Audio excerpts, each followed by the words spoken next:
It's time to pick who the fighter of the year for 2023 is. Who had the best year? Not the most serious topic, but a fun one to have. Usually champions are going to be nominated for this category, but sometimes you'll even get top contenders like Uriah Faber back in 2013 for putting together 4 wins in a row. But the fight of the year for 2023 is easily Sean Strickland. And I don't know how anybody else can be comparable to him, just objectively. The only fighters I see listed are Alex Pereira and Islam Makhachev, and neither of these two had a year like Sean Strickland did. Strickland had the longest win streak, 3-0. Pereira went 2-1. Islam went 2-0. Strickland became champ with one of the most impressive performances from a challenger in UFC history, where he completely dominated one of the greatest middleweights of all time, pulling off the biggest upset against Israel Adesanya, the guy that Pereira lost to this year. I'm a big fan of Alex Pereira, one of my favorite fighters in the sport to watch, but he got knocked out by Adesanya this year, where Sean Strickland beat him. I can't put you as fighter of the year when you are on the losing end of the potential knockout of the year. The fighter of the year cannot have a loss,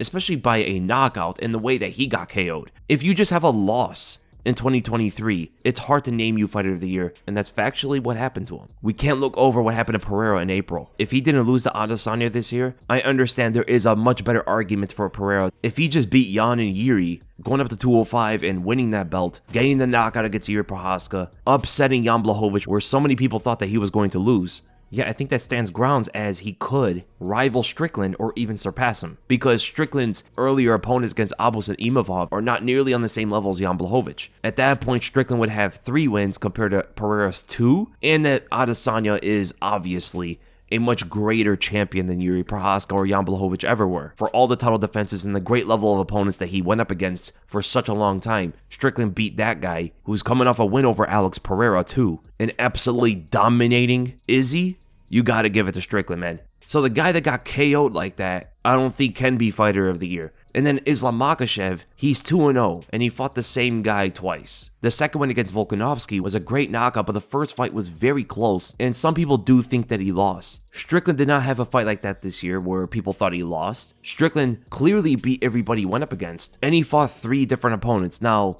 albeit the first 2 opponents, Imavov and Abus, are not on the same level as Volkanovski or even Jan or Yuri, but the fact that he beat Israel Adesanya, one of the greatest middleweights of all time, and the way he did it too, is pretty incredible. And technically speaking, there's a lot of tape study you can do in that fight too. Now, we can mention that Volkanovski was coming up on short notice, but people have to remember that Nasruddin Imavov also stepped up on short notice against Strickland, who was supposed to be Kelvin Gastelum originally. And not only that, 2 of Strickland's wins, Strickland made a quick turnaround for. When he went up against Imavov, it was 2 months after his last fight. And when he went up against Adesanya, that was a 3-month turnaround.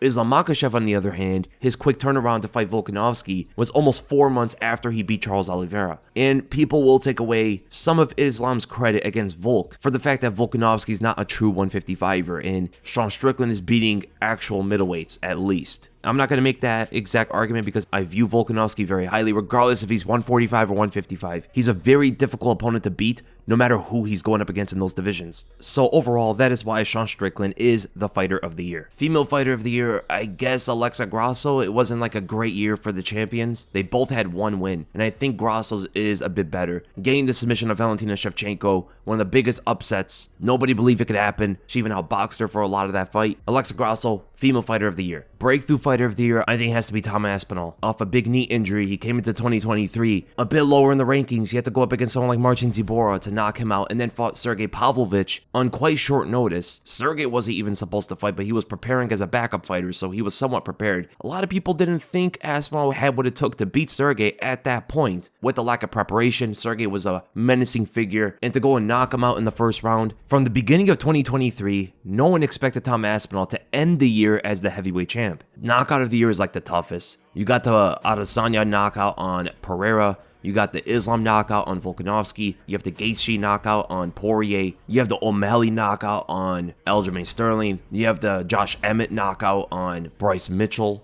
The reason why I'm not going to go with O'Malley's knockout of Sterling is because it wasn't like a one-shot knockout. That's the only thing. It was a TKO with ground and pound after. The punch itself was beautiful. Like, that was my favorite single punch thrown in all of 2023. If he shut the lights out with that punch, then I think it's emphatic. O'Malley wins knockout of the year, but because it was a TKO through ground and pound after, we want some clear-cut knockouts, right? That's more of what we see as knockout of the year. And it's another reason why maybe Makhachev's knockout on Volkanovski is also not the knockout of the year. Adesanya, Gaethje, and Emmett deliver the kind of knockouts you want to see to win this award. You could go with any of these three. These three are the winners. That's how I see it. I'm personally going to go with Gaethje's knockout over Poirier, just for the fact how technical it was, how he was able to catch him behind the guard the way he did, and continue the trend of 2023 with head kick knockouts, how he tricked Poirier out there, came to that same sudden stop. They'll usually signal the blitz, lower level feint, hiding the right shoulder, creating suspense or anticipation for it, which is faking the blitz that he already conditioned, using his right hand throughout the fight, misdirecting Dustin's guard to parry inward, using the cross, exposing the left area for the shin, but even still brought his hand back up. But Gaethje got so far in to land the high kick behind the guard just enough, where the shin is connecting to the hand, causing a huge amount of impact, KOing him. I like that knockout personally a lot better than the others, but you could go with any one of these three, and it's perfectly logical and agreeable. The submission of the year, obviously you could go with Grasso over Shevchenko for how quickly she was able to pull that off. In fact, that's my submission of the year. The ability to read the spinning back kick, sidestep to the back, jumping on, full hooks in immediately, and going for the rear naked choke, crushing the jaw. I think that has to win the submission of the year. I put that over Jones versus Gane, which honestly, the submission itself against the opponent doesn't really make it submission of the year for me. Gane is not a grappler. Shevchenko is a very good grappler. Jones had the grappling advantage. Everybody knew it going into that fight, whereas nobody thought Grasso could submit Shevchenko. The big reason why people look at Jones beating Gane as such a big accomplishment is because Jones went up to heavyweight. Not necessarily because he submitted Gane. Everybody knew that he could potentially submit Gane if he got the fight to the ground. I think it's just him going up to heavyweight and beating him so quickly is more why people look at that so highly, not because of the submission itself. Shavkat Rakhmonov submitting Jeff Neal is a great one. That kind of submission is pretty crazy, but Shavkat submitting Neal is not something that's out of bounds. The way he did it was very impressive though. Almost like a bulldog choke standing up, hooking around the front. That was pretty impressive. Another nominee, I would have Davey Grant submission over Rafael Sunsao. That inverted triangle was crazy. But yeah, I would definitely pick Alexa Grasso. Greatest fight of the year. This one is up for debate, right? This one could go between a lot of different fights. So we, of course, have Islam Makhachev versus Alexander Volkanovski, the first one. This was a great fight, one of the most technical fights we've ever seen between two of the pound-for-pound greats. So much to learn from that fight, so much to study. Both guys getting hurt in the fight. A lot of people thought Makhachev won, a lot of people thought Volkanovski won. I think that's a good pick for fight of the year. Moreno versus Pantoja 3 is another one. This is more of a rock'em sock'em kind of fight. There are some technique, especially from Moreno's side. Pantoja was just brawling with the guy. A lot of heart, a lot of grit, a lot of power punches getting thrown between these two. Pantoja floors Moreno in the first round. Great grappling exchanges, which is something I wanted to see more from Makhachev and Volkanovski. Moreno and Pantoja scrambling against each other as well. Just a pure MMA fight altogether. You saw the fight go everywhere. Extremely entertaining, and honestly one of the most underrated fights of 2023. I personally think it's between these two. I think it's between the Islam Volk 1 fight and the Moreno Pantoja 3 fight. I think you could pick either of these two. I personally pick Moreno vs Pantoja 3 as the fight of the year, as I think it was more entertaining, and I also love seeing the crazy scrambles between them two. Then you do have Justin Gaethje fighting Rafael Fiziev. If I were to make like a top 5 list, this would be my number 3. Gaethje got a takedown. That in itself is like fight of the year worthy. He actually got a takedown for once. But really the striking exchanges between these two was so incredibly technical, so incredibly powerful. The way Gaethje was able to adjust in the fight. Some of the very best pocket boxing exchanges you'll ever see. A fight to keep you on the edge of your seat the whole time. Just an incredible striking match between these two.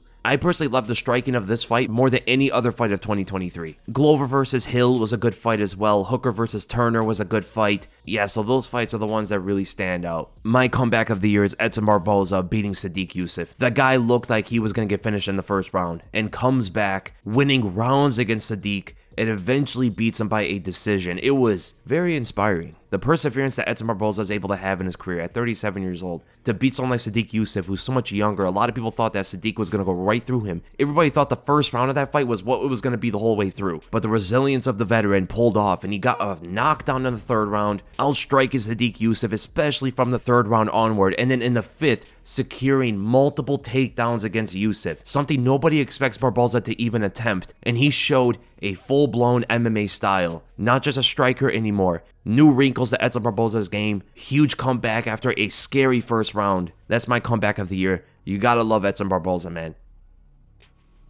And finally, we'll go to the UFC event of the year. What was the best event of 2023? It's not even close. Hands down, UFC 285 was by far the best card of 2023. You have John Jones submitting Ciryl Gane, making his first way up to heavyweight, getting the fastest win of his UFC career, becoming the heavyweight champion. Alexa Grasso pulls off one of the biggest upsets against Valentina Shevchenko by submitting her in the 4th round, also gaining the submission of the year. Shavkat Rakhmonov submitting Jeff Neal with one of the best submissions of the year as well. And even before the finish, it was a great fight where both guys were hurting each other. The only thing was that Jeff Neal did miss weight for the fight. That's the only blemish of that one. But overall, an amazing fight. Mateusz Gamrot, Jalen Turner had a close fight. Gamrot did pull through, of course. Not the greatest fight in the world. Bo Nickel submitting Jamie Pickett. That low blow was still a little messed up to see. It literally caused the takedown to happen. Cody Garbrandt getting back into his winning ways, beating Trevin Jones. Dricus du Plessis causes a corner stoppage of Derek Brunson. Marc-Andre Barrios TKO against Julian Marquez. Ian Gary getting put down by Song Kinan, and then goes on to TKO Song Kinan. Tabitha Ritchie's armbar against Jessica Penne. Fareed Bashar beating Damon Blackshear and nearly getting Craiged in the 3rd round. Fell into a sunken triangle, but the round ended. Just an insane card. UFC 285, the best event of the year. And I guess those are my end of the year awards. I've never done it before. If you guys like this every year, I could do it. I was originally just going to talk about Sean Strickland winning Fighter of the Year, but I might as well just go over the rest. So leave the comments below. What are your guys' winners of each of these categories? Who do you guys think is the Fighter of the Year, Knockout of the Year, Fight of the Year, Submission of the Year, Comeback of the Year? Leave those in the comments below. Don't forget to like, subscribe, hit the bell for notifications, and I'll see you guys